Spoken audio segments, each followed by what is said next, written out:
What does it look like when a superpower stops controlling a crisis and starts chasing it? Sometimes it does not begin with a declaration of war. Sometimes it begins with a mob at an embassy gate, a rescue mission swallowed by the desert, a missile fired at a drone, or a retaliation that comes so fast leaders barely have time to think. That is what makes the history of U.S. Iran confrontations so gripping. Again and again, Washington believed it could manage the pressure, contain the danger, and keep events within bounds. And again, the crisis came dangerously close to outrunning the people trying to control it. If you believe patriotism means understanding the moments that tested American power, American judgment, and American resolve, like this video and subscribe to the channel. Because a strong America depends on citizens who do not look away when history turns volatile. The truth is that the U.S. Iran relationship has produced some of the most dangerous moments in modern American foreign policy. These were not just diplomatic disagreements. They were episodes where emotion, miscalculation, military force, domestic politics, and national pride collided at high speed. In several of these moments, the United States was not simply facing Iran, it was facing the possibility that one bad decision, one failed operation, or one escalation too far could transform a tense confrontation into something much bigger and much harder to control. That is why this story still matters. It is not just about the past, it is about the pattern. And the pattern is this. Crises with Iran have a way of narrowing America's options faster than many leaders expect. The first moment came in November 1979, when Iranian students seized the U.S. Embassy in Tehran and took more than 50 Americans hostage. What made this crisis so devastating was not only the act itself, but the image it created. The United States, the most powerful nation in the world, suddenly looked exposed, humiliated, and unable to protect its own diplomats. The hostages were held for 444 days, and the crisis dominated headlines, damaged the Carter administration, and became a symbol of American weakness in the eyes of both allies and adversaries. This was not a brief flashpoint. It became a grinding national ordeal that showed how quickly a revolutionary crisis inside Iran could become a political and psychological crisis inside the United States. Washington was not setting the pace anymore. It was reacting, improvising, and trying to recover authority it had already begun to lose. What made the hostage crisis especially dangerous was how many layers of control were slipping at once. Diplomacy was constrained. Direct communication was nearly absent. Domestic pressure inside the United States was rising. Iran's revolution had transformed the political environment, and every day the hostages remained captive, deep in the sense that America was trapped in a confrontation it could neither solve cleanly nor escape quickly. The longer the crisis lasted, the more it stopped looking like a temporary emergency and started looking like a test of whether American power still meant what Americans thought it meant. That was the deeper shock. The crisis did not merely embarrass Washington. It exposed how little leverage even a superpower can have when events move onto hostile ground and national prestige is suddenly on the line. If the embassy seizure was the beginning of lost control, the failed rescue mission in April 1980 was the moment that loss became undeniable. Operation Eagle Claw was supposed to restore initiative, rescue the hostages, and prove that the United States could still act decisively under pressure. Instead, it became one of the most infamous failed operations in modern U.S. history. Mechanical problems, harsh desert conditions, and mission breakdowns forced the operation to be aborted, and during the withdrawal, a collision between aircraft killed 8 American servicemen. Instead of reversing the humiliation, the mission deepened it. It confirmed that the crisis was not just politically dangerous, but operationally unforgiving. The reason this moment matters so much is that it showed how desperate the pressure had become inside Washington. A rescue mission of that scale is not launched in a calm, strategic environment. It is launched when leaders feel time, credibility, and national pride tightening around them. The failure also intensified internal divisions in the U.S. government, with Secretary of State Cyrus Vance having opposed the mission and resigning afterward. That detail matters because it reveals something larger. America was not only struggling to control Iran, it was struggling to agree with itself about how to respond. When a crisis begins to fracture strategy at home while operations collapse abroad, that is when control starts to disappear in the most dangerous way. Nearly a decade later, the crisis returned in a different form. During the Iran-Iraq tanker war, the Persian Gulf became a zone of extreme tension, and the United States was drawn deeper into military protection of shipping. In April 1988, After the frigate USS Samuel B. Roberts struck an Iranian mine, the U.S.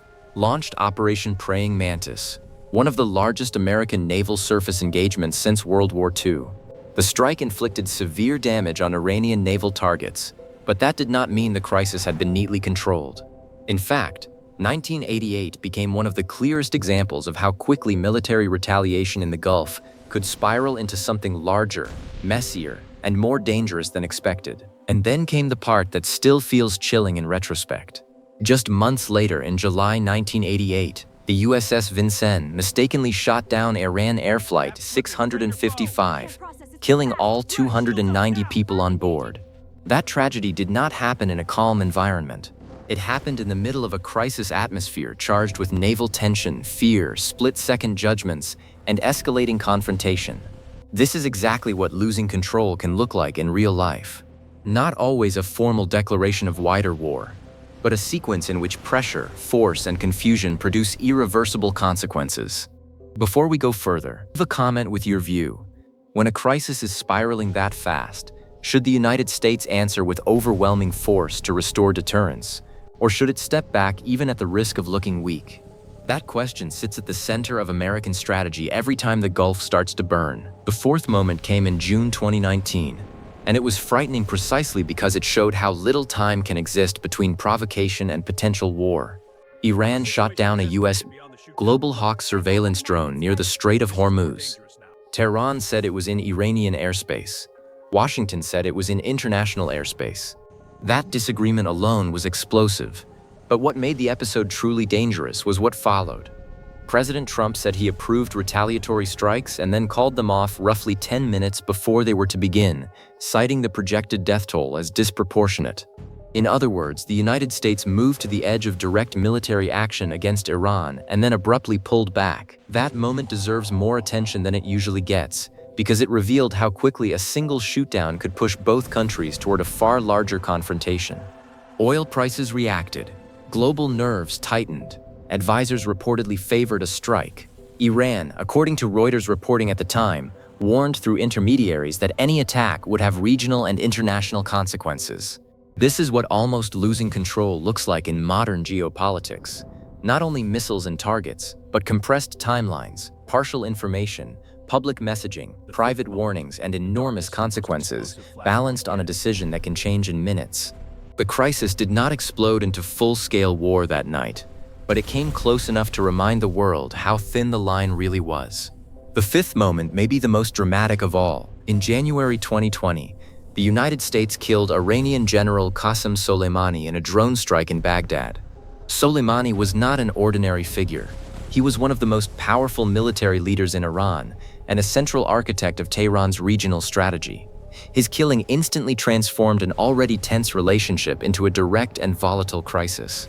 The risk was obvious. If Iran chose to answer immediately and visibly, the United States could be pulled into a cycle of retaliation that neither side could fully control. Iran's response came within days, when it launched ballistic missiles at 2 Iraqi bases housing U.S. forces, including Ain al-Assad and a facility near Erbil. That was a historic moment in itself. Iran openly fired missiles at locations hosting American personnel, and the world waited to see whether the next step would be another U.S. strike, broader war, or some attempt to freeze the escalation before it spread. Even though a wider war was avoided, the episode showed how fast the ladder of escalation can be climbed once symbolic deterrence becomes personal, military, and public. Washington did not collapse, and Tehran did not either, but both sides came close enough to a direct military collision that the margin for error looked dangerously thin. So what do these 5 moments tell us? They tell us that America's crisis with Iran has never been dangerous only because of ideology, missiles, or geography. It has been dangerous because again and again it has created situations where events move faster than strategy, pride becomes entangled with power, and leaders must make decisions in windows of time that are far too small for comfort. The embassy seizure shattered American prestige. Eagle Claw showed how rescue could turn into disaster. The Gulf spiral of 1988 proved that escalation at sea can unleash consequences nobody intended. The 2019 drone crisis showed how a strike can be almost launched and then suddenly stopped.